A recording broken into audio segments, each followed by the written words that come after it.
안녕하세요. 독서연구소 고영선 작가입니다. 여러분 반갑습니다. 오늘은 인간 니체와 니체의 철학 그리고 니체 철학이 만들어진 배경을 생생하게 볼 수 있는 책 니체의 삶 시간이고요. 이 책은 호손된 상 100주년 기념 작품입니다. 오늘은 니체 학창시절에 대해서만 알아보도록 하겠습니다. 우리로 따지면 중고딩 정도 되겠네요. 그 니체의 어떤 학창시절을 보면은 정말 열심히 살았구나. 그리고 내가 참 조숙했구나.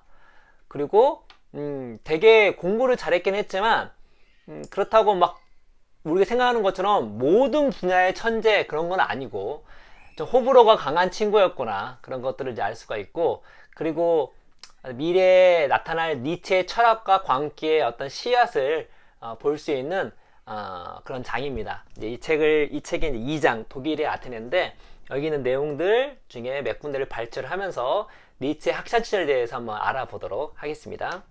이제 자기 방을 갖게 된 니체는 자정까지 공부하고 새벽 5시에 일어나 다시 공부를 시작하는 습관을 익혀나갔다. 대단하죠? 자정까지 공부하고 새벽 5시에 일어나 다시 공부를 시작하는 습관을 익혀나갔다. 그가 나중에 주장한 중요한 덕목 중 하나인 자기 극복의 원리를 실천하기 시작한 셈이다. 이래서 니체가 인간은 극복해야 할 대상이라고 말했는지 모르겠습니다. 하지만 그가 당시 가장 먼저 극복해야 한 것은 건강 문제였다. 그는 구토와 극심한 두통을 자주 겪었고 눈이 아주 예민해 어떨 때는 일주일 내내 어두운 컴컴한 방에 누워서만 지냈다. 아주 약한 빛도 그에게 해로웠다. 이렇게 몸이 아플 때는 읽고 쓰기는 말할 것도 없고 논리적 사고도 지속하기 힘들었다. 1854년에서 1855년 부활절 사이에는 6주하고도 5일을 학교에 나가지 못했다. 하지만 몸이 조금 좋아지면 그의 표현대로 고매한 의지를 발휘하여 동급생들을 앞서 나갔다. 나움부르크의 돔 김나지움도 교육적으로 꽤 수준 높은 학교였지만 그는 독일 연방에서 가장 전통 깊은 학교인 슐포르타에 입학하겠다는 커다란 야망을 품었다. 대단한 게 니체가 이 어렸을 때부터 아프기 시작했다는 거예요. 정말 심하게 아팠습니다. 평생 동안 아픈데 이 학창 시절에도 이렇게 많이 아팠는데, 물론 그 니체의 이런 아픔과 고통이 그의 철학에 되게 큰 밑바탕이 되는 건 사실이지만, 그의 거의 천재적인 영민성을 봤을 때 아프지 않았으면 얼마나 많은 학문을 했을까. 뭐가 그 니체의 그 철학을 만드는 데 도움을 줬을까, 뭐 퀘션 마킹이 합니다. 일단 우리 확인할 수 있는 거는 학창 시절 때부터 니체는 매우 아팠다. 그러나 그런 상황들을 극복하면서 매우 열심히 공부를 했다. 이 슐포르타 학교 같은 경우는 그 이제 기숙사 학교예요. 그 수도원 같은. 그래서 매우 정말 빡센 그런 학교입니다. 결국 합격을 합니다. 그래서 이제 그 슐포르타에서 이제 공부를 하는데, 슐포르타에서 어떻게 공부했냐면 제가 한번 읽어드릴게요. 정말 빡셉니다. 니체가 재학할 당시 슐포르타 학장은 슐포르타를 오전에는 아테네식, 오후에는 스파르타식으로 운영되는 공립학교라 표현했다. 슐포르타의 교육 방식은 수도원과 군대를 합쳐놓은 것 같아서 수도원과 군대를 합쳐놓은 곳에 니체가 있었습니다. 정신적으로도 육체적으로도 생활하기가 쉽지 않았다. 니체는 집에서 지낼 때 자기 방을 따로 쓰며 원하는 시간에 원하는 시간만큼 자유롭게 공부하는 걸 좋아했다. 그러나 슐포르타에서는 30명의 학생과 기숙사에서 함께 생활을 해야 했다. 일과는 새벽 4시에 시작해 밤 9시에 여러 개의 기숙사 입구가 동시에 잠기면서 끝났다.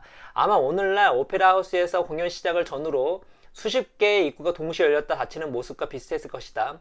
180명의 소녀는 기숙사 문이 열린과 동시에 15개의 세면대가 놓여있는 공용 욕실로 바쁘게 걸음을 옮겼다. 이후 일과는 이러했다.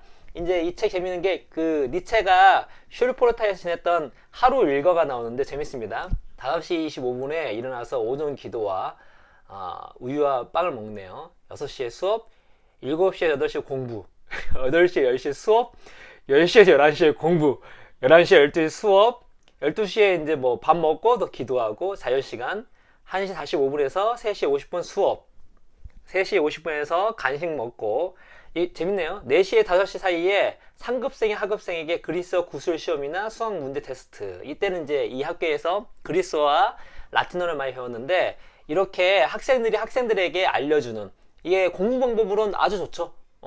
여러분 말씀드렸죠? 인풋식보다 아웃풋식 공부가 되게 도움 많이 된다는 거. 아웃풋식 공부 중에 거의 최고 클래스가 무엇이냐면 누구에게 가르치는 겁니다. 5시에서 7시 공부, 7시로 저녁 식사. 놀긴 하네요. 7시 30분에서 30분에 이제 정원에서 놀이 시간이 잠깐 있고, 그냥 기도하고, 지침하고, 새벽 4시에 이제 일어나는, 이런데, 한번 읽어드리면, 슐포르타는 학생들끼리 말할 때 항상 라틴어와 그리스어를 쓰도록 했다. 니체는 거기서 나아가 아예 라틴어를 생각하려고 노력했다. 잘 안 된다는 푸념글이 없는 것을 보면 아마 잘 해냈던 것 같다. 학생들에게 신문은 허용되지 않았다. 정치와 바깥 세상에 관한 소식은 되도록 차단되었다.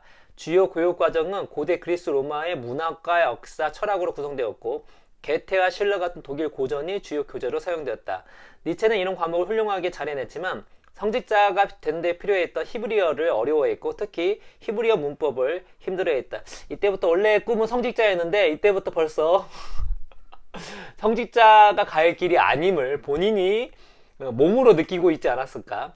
영어는 결국 완벽하게 통달하지 못했다. 그래도 섹스피어와 바이런의 작품을 좋아해 독일어 번역본으로 두 작가의 작품을 즐겨 읽었다. 특히 그는 바이런의 만프레드를 좋아했다. 라틴어 수업은 주당 11시간, 그리스어는 6시간이었다. 니체는 성적이 우수해서 학년 말에는 거의 수석을 차지했다. 하지만 수학 점수가 항상 평균을 깎아먹었다. 원의 특징을 배우다 짧은 시기를 빼면 그는 수학에는 거의 관심이 없었다. 일말의 위안이 되는 부분입니다. 저도 수학을 제가 가장 후회하는 게 수학을 열심히 안 한 건데 이 당시만 해도 왜 이렇게 수학을 싫어했는지 모르겠어요. 니체도 싫어했다고 합니다. 그러나 나중에 니체가 문헌학 교수가 되는데 그 교수에 될 수 있는 밑바탕 어떤 라틴어, 그리스어는 거의 완벽하다시피 했다는 걸 알 수가 있고 우리 여기 보면 알 수 있는 게 우리 보통 우리 시대 때만 중고등학생들 되게 힘들게 공부를 한 거라고 생각하시는데 전혀 그렇지 않다는 거를 알 수가 있겠죠.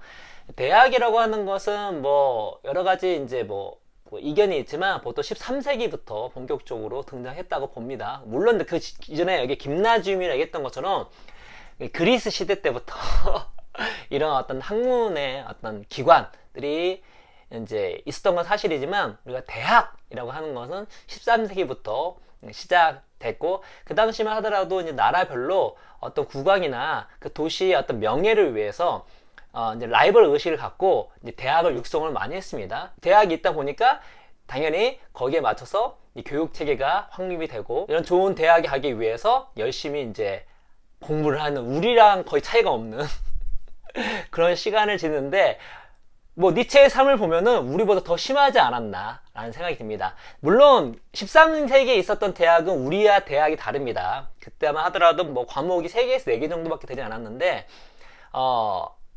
우리가 말하는 종합대학이라고 하는 것은 거의 독일에서 처음 만들어졌다고 보시면 됩니다. 그래서 여기서 간단하게 누가 나오냐면 자세히는 안 나오는데 독일 교육의 재설계를 담당했던 폰 훔볼트라는 사람이 나옵니다. 이 사람이 그야말로 이과 문과를 종합하는 종합대학의 선구자인데 이 사람이 독일 사람입니다. 그러니까 1809년에서 1812년 사이에 만들었거든요.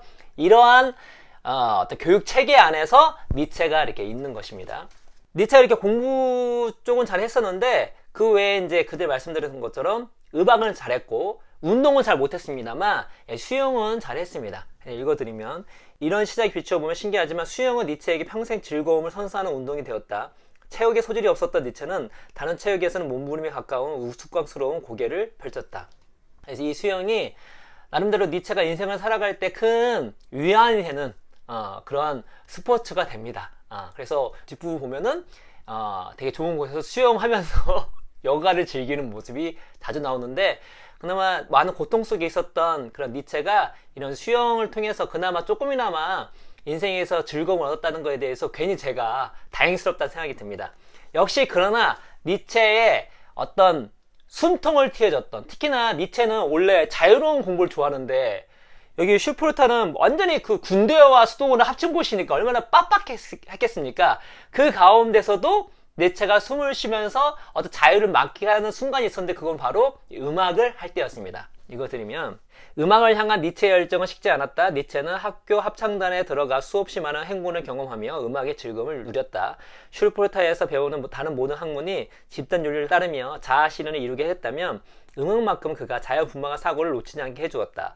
교사와 학생들은 그의 일반적인 피아노 기술과 악보 읽는 능력에도 놀라워했지만 즉석 연주 실력에는 감탄을 금하지 못했다. 니체의 아버지 또한 살아있을 때 멀리서 사람들이 찾아와 연주를 들을 만큼 뛰어난 실력을 자랑했다.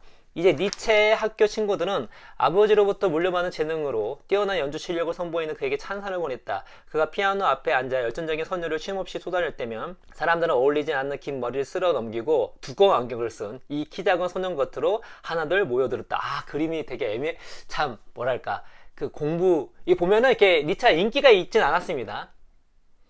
근데 꼼꼼하게 빡빡하게 공부를 잘하고 그러나 대인관계에는 그렇게 능숙하지 못하고 체육은 수영 말고는 제대로 하지 못한 친구였는데 이 행색은 키는 작은 상태에서 긴 머리에 두꺼운 안경을 쓰고 있어. 근데 피아노 앞에만 모이면 완전히 다른 모습으로 보이는 거죠. 그 모습이 그 반전 때문에 더 이 주변 니체의 주변 선생님인 사람들이 놀라지 않았을까. 와, 니체가 이런 모습이 있었구나 하면서 그를 못마땅히 여기는 아이들조차 그 순간만큼은 신기한 마술사를 바라보듯 넋을 잃었다. 니체는 특히 폭풍우가 휘몰아치는 날에 강한 영감을 받았다. 이 폭풍우, 번개, 이거는 니체에게 매우 의미 있는 그러한 실제지만 메타포긴 합니다. 왜냐면 니체가 자기가 정신적으로 그 아픈 이유 중에 하나를 이런 천둥치고 폭풍과 연관시켜서 생각하는 경우가 많이 있었기 때문에 그의 친구인 카를 폰 게레스도르프는 천둥 소리가 으르렁대는 날에 베토벤도 니체만큼 뛰어나게 그 연주를 하지 못한다고 생각했다. 음악은 이랬었고 이제 신앙 니체의 신앙심 여전히 굳건했다. 아버지를 따라 목수가 되겠다는 생각에도 변함이 없었다. 학창 시절에는 여전히 신앙에는 큰 변화가 없었다는 것을 우리가 이제 알 수가 있고 니체는 학창 시절 때 좋아했던 시인이 있었는데 그 시인이 프리드리히 헬덜린 그 다음에 이제 좋아했던 철학자가 나오는데 엠페도클레스입니다. 근데 이 두 사람이 그냥 좋아하는 게 아니라 이 니체에게 상당히 큰 영향을 미쳐요. 읽어드릴게요. 나중에 니체의 어떤 생각의 변화, 또 철학의 씨앗을 볼 수 있는 대목이긴 합니다. 니체가 가장 좋아했던 시인은 프리드리히 헬덜린이다. 헬덜린은 당시 시인으로 인정받기는커녕 이름도 거의 알려지지 않는 존재였지만 지금은 독일 문학에서 높은 위상을 차지하는 인물이다. 니체가 이렇게 뜨기 전에 어떤 위대한 사람을 잘 보는 편입니다. 그 쇼펜하우어도 마찬가지였어요. 니체가 쇼펜하우어의 책을 읽고 빠졌던 시기가 쇼펜하우어가 이렇게 유명했던 시기가 아니었습니다. 헬덜린도 마찬가지죠. 니체는 그 에세이에서 좋은 점수를 받지 못했다. 니체 선생님은 좀 더 온전하고 명료하며 독일다운 시인을 찾아보라고 조언했다. 헬덜린은 누구보다 철저한 독일에 가까웠지만 독일이 세계 최고라는 독일 국수주의는 철저히 혐오했다. 그의 생각에 동의했던 17의 니체는 그 에세이에서 헬덜린에 관해 이렇게 언급했다. 안타깝게도 헬덜린은 오직 확실한 사실에 근거하여 독일인이 인정하기 힘든 진실을 말한다. 헬덜린은 예리하고 날카로운 언어로 독일인의 만행을 지적한다. 그의 이런 혐오는 바꿔 말하면 조국에 대한 위대한 사랑이다. 헬덜린이 지녔던 사랑은 고차원적인 사랑이다. 하지만 그는 학식만 높고 교양 없는 독일인을 혐오했다. 이게 니체의 어떤 씨앗 같은 겁니다. 니체는 바그너를 거의 좋아하고 동경하고 사랑했어요. 결국 바그너와 이제 거리를 두게 되고 바그너를 이제 극복하게 된 케이스가 여러 가지 이유가 있겠죠. 그 중에 하나가 무엇이냐면 바그너는 민족주의자였습니다. 니체는 민족주의자가 아니에요. 니체는 자신이 유럽인, 더 나아가 어떤 그런 테두리조차 그런 규정하는 것조차 좋아하지 않았습니다. 이 회들린이 바로 그런 사람이었죠. 그러니까 이 학창 시절 때 이미 회들린을 좋아했던 것은 니체가 그러한 성향, 그러한 방향성이 이미 이때부터 있었다. 물론 바그너의 어떤 놀라운 음악성에 빠져서 바그너의 완전히 거기서 헤어나지 못하지만 그러나 그 씨앗이 여기서부터 있었다라는 것들을 알 수가 있는 대목이고, 그 다음에 헬덜린은 고대 그리스 철학가이자 시인인 엠페도클레스에 관한 희곡을 썼다. 니체도 그랬다. 신화에 따르면 엠페도클레스는 신이 될 것으로 확신하며 에트나산 분화구에 뛰어들어 생을 마감했다. 동굴에서 나타난 짜라투스트라와 디오니소스로 변할 것이라고 믿으며 미쳐갔던 니체를 연상시키는 대목이다. 어떤 광기의 씨앗을 볼 수 있는 부분이죠. 신의 탄생과 신이 되기 위한 과정으로서 광인이 되어가는 주제는 니체와 헬덜린, 엠페도클레스의 삶과 사상을 모두 관통한다. 엠페도클레스는 BC 5세기에 시리아에 있었던 인물이고요. 이 사람은 철학가이지만 의사이기도 했습니다. 올림피아의 정신과 사상을 이어받는 것이 시대 목표인 독일 최고의 학교에서 17의 니체는 해방을 위한 광기와 비이성적인 것의 정당성이라는 주제에 깊이 빠져 있었다. 이 엠페도클레스의 어떤 이론을 보면은 전 세계는 4개로 이루어져 있고 그것이 순환하면서 인간이 형성되는데 어떤 진화론을 연상시키는 그런 대목이 나옵니다. 그래서 실제로 니체 같은 경우는 진화론의 그런 것들의 영향을 적잖이 받거든요. 그래서 또 여기서도 그런 연결성이 좀 있지 않나 라는 생각이 듭니다. 니체가 이 어렸을 때 어떤 작품도 썼어요. 작품도 썼는데 그 첫 작품에 제가 이 작가가 재밌는 게 첫 작품을 쭉 읽어주면서 이 작가가 뭐라고 얘기했냐면 남아있는 원고는 다행스럽게도 여기서 끝난다라고 했어요. 되게 너무 유치하니까 그러나 니체가 이렇게 일찍부터 작품을 쓰려고 노력을 했다는 거. 그거 말고 니체 초기 작품 중에 니체가 나중에 어떤 정신질환을 한번 생각해 볼 수 있는 그런 대목이 있습니다. 읽어드릴게요. 니체의 초기 작품에서 빼놓을 수 없는 또 다른 작품도 일부가 남아있다. 이 글은 일종의 실제 경험이나 환영을 기록한 글로 평가되기도 하고 때로는 그의 정신병을 예고하는 글로도 분석된다. 따라서 당연히 중요한 작품으로 취급되는데 에우포리온처럼 실험적인 기이한 글쓰기의 습작일 수 있다. 이게 정확하게는 모르는 겁니다. 이게 실제 경험한 건지 아닌 건지. 어떤 내용이냐면 이겁니다. 내가 두려운 것은 내 의자 뒤에 있는 끔찍한 형상 때문이 아니라 그 목소리 때문이다. 그리고 그 형상에서 나오는 단어들 때문이 아니라 인간의 목소리에서 나올 수 없는 소름 끼치도록 흐릿한 말투 때문이다. 그렇다. 그것이 인간처럼 말하기만 해도 좋을 텐데. 그래서 이것이 그냥 그야말로 실험적인 글쓰기였는지 경험한 건지는 모르지만 이 니체의 삶을 봤을 때 또 이때부터 뭔가 아팠던 걸 봤을 때 약간 환영을 본 거를 쓸 확률도 높습니다. 특히 정신질환이 이렇게 시달리다 보면은 이런 환영에 관련된 내용들이 많이 나오거든요. 그것이 아닐까. 아무튼 이때부터 좀 힘들었다. 그래서 읽어보시면 슐폴타에서는 니체의 만성적인 질병의 극심한 두통과 귀의 종기, 위장 카타르, 구토, 어지럼증 등을 창피스러운 방법으로 치료했다. 머리에 있는 피를 빨아먹도록 귓불에 거머리를 단단히 고정시키고 컴컴한 방에서 지내도록 한 것이다. 때로는 목에도 거머리를 붙였다. 니체 얼마나 힘들었을까요? 니체는 이 방법을 좋아하지 않았다. 전혀 도움이 되지 않는다고 생각했다. 그의 병상일지를 보면 1859년에서 1864년 사이 평균적으로 일주일에 20번이나 치료를 받았고 그는 익숙해져야 한다는 글을 남겼다. 그러니까 니체가 말한 인생은 고통이다 라는 그런 말이 철저하게 자기 생애 밑바탕이 돼서 나온 것이었고 결국 그를 극복하고 더 나아가서 초인사상 어떤 고통이 반복되고 또 뭔가를 의지할 수 있는 진리체계, 다시 말해서 신이 죽은 시대에 다시 말해서 허무주의가 지배한 시계 가운데서도 긍정을 잃지 않는 그런 마인드를 어떻게 그런 철학 사상을 만들 수 있었을까? 이때부터 벌써 씨앗이 나왔다고 할 수 있겠죠? 익숙해져야 한다. 대단한 정신력입니다. 니체는 자신의 신체적 한계와 암울한 진단의 자극을 받아 슈포르타에서의 모든 순간을 적극적으로 임했다. 그는 배움에 대한 욕구가 누구보다 뛰어났다. 슈포르타에서 하는 공부로도 모자라 어린 시절 친구인 구스타프 그루크, 비엘름 핀더와 문학단을 만들었다. 그래서 저가 요즘에 저희가 이제 독박 육아거든요. 아이가 둘인데 이렇게 양쪽 부모님이 전혀 도와주지 못한 상태에 있어요. 또 게다가 이제 제가 해야 될 일이 많이 있다 보니까 해야 될 일을 하고 또 아이들도 보고 이런 시간이 막 반복되다 보니까 많이 지치고 피곤할 때가 있어요. 피곤할 때 조금 제 자신이 쉴 땐 쉬어야 되지만 좀 가끔 이렇게 나태해질 때가 있는데 니체 이렇게 보면서 그런 나태해질 때 이 니체 어린 시절을 한번 생각해 볼 필요가 있겠다 생각이 듭니다. 그래서 물론 우리 휴식이 필요하지만 또 마땅히 해야 될 일이 있거든요. 그 마땅하게 해야 될 내 안에 어떤 고통이 있고 어려움이 있지만 꼭 달성해야 할 목표가 있다면 내 상황이 조금 안 좋아도, 뭐 건강이나 상황이 안 좋아도 니체의 어떤 삶을 보면서 어린 니체의 삶을 보면서 좀 노력하자, 분발하자, 동기부여 받자, 이런 생각을 하는 대목이라는 생각이 듭니다. 그래서 니체는 글도 많이 썼어요. 그들은 시의 숲을 작곡 혹은 건물 설계도라는 매달 한 편씩 작품을 남기고자 다짐했다. 돌아가며 한 사람씩 자신의 작품을 발표하면 나머지 둘이 필요한 부분을 친절하게 교정해 주었다.